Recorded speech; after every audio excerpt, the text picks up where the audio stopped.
Welcome back everybody, it's DestinysJesus here. Today I've got a new video from the Cash Cup last week where Khanada and Mackwood, obviously two insane NA players, one with their friend who's an IRL, who's got not the best achievements in this game. So it's a really impressive achievement. They basically carried this guy. Obviously he pulled his weight during fights, but I'm going to be breaking down what Mackwood did to be so consistent as the kind of IGL in the show, as well as what Khanada is doing to be the #1 ranked NA player so far this year. Just a quick tip for the side of the bus from Stark, everybody really messes this up, but the best drop is just around here on the road.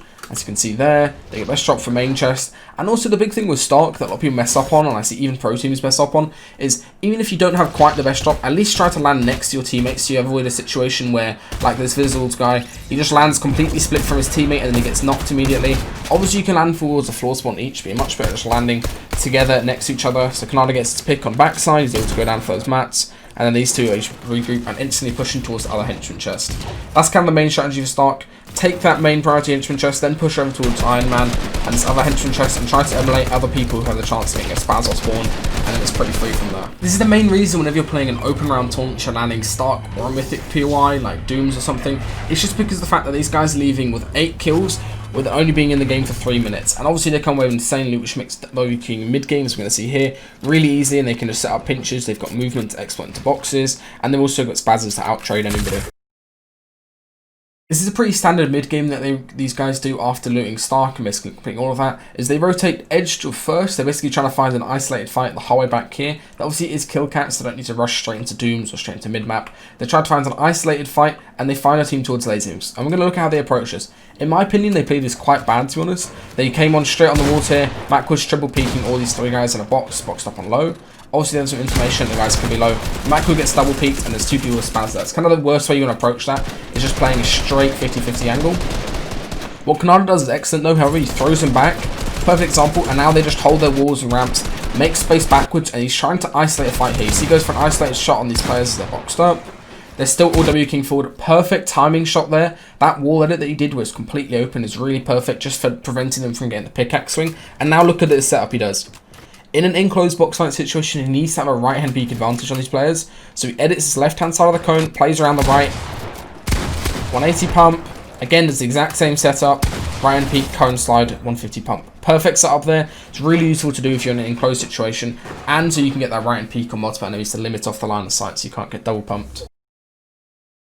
Again, in this next mid-game fight they're trying to find one of these isolated 3-3s, really easy to do on the edge of third. Gets the beam to push in, and look at this setup. Obviously some of his teammates have movement, but what Khanada and Mackwood decide to do, kind of as the leading duo here, is they basically just ramp straight forward in hard mats, and this makes it very likely that the fight could turn into a build fight. However, how this works really well is just because we'll look at how this perspective of this Dennis guy, right? So he realizes, oh, I'm not going to be able to have height, I'm going to box up, wait for my teammate. Now Khanada's doing an edit course on his teammate trying to find a shot. So his natural reaction, right, is to go up and try to get a shot on Khanada. Unfortunately, he misses it, gets wall controlled, and he gets killed by Khanada as Khanada's coming from his side. Khanada has some nice patience where he waits, tries to look for some shots more on his teammate. It's a nice bump on this guy, and now this fight is just completely falling apart. Obviously not the best players, but the fact that they don't waste movement, they're trying to initiate the fight and cause it into more chaos, which is going to be single fights. They try to isolate somebody who overextends towards them. This is what I mean by that overextension, right? You see the first player who's ramping up on the pink team here, he's going to go ahead and overextend just a little bit. He's too far forward and he's not full boxed up. This allows Khanada to get really nice free piece control on this guy and get the free knock there. This is a bit unusual, but it works really well for cash cups and their stack games. So what these guys do is basically just chill on edge third. There's really not that many teams alive, only 15, so it's quite easy to track the position of the other players. So they sit edge third, now they see that 4 stone pops. They instantly rotate as a 3, really packed here, where they're just next to each other and shooting as they come in. Ramp up, take height, and then from here it's really simple to just hold height and get a couple kills around really near them. Luckily for them as well, they get 50-50, so they will get some kills from that as well. Just spraying up. It's a really effective strategy, right? It's just play edge third, and as you come into 4 stone, just ramp up, take height, getting a really advantageous position. And also look at their mats. 140 builds on Mackwood, 111 on Khanada, and Voig has 143 as well.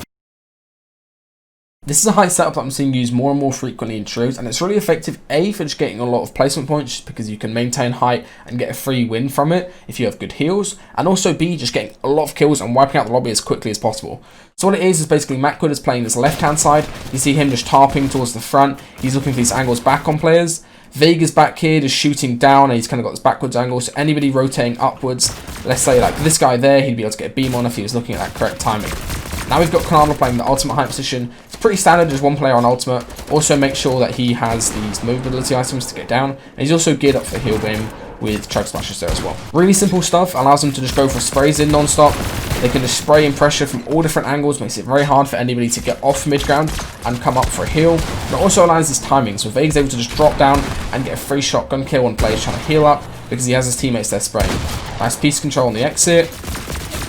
And they can just frag out, get as many elims as possible, and they've already hit kill cap at this point, so it's pretty free to then win this game.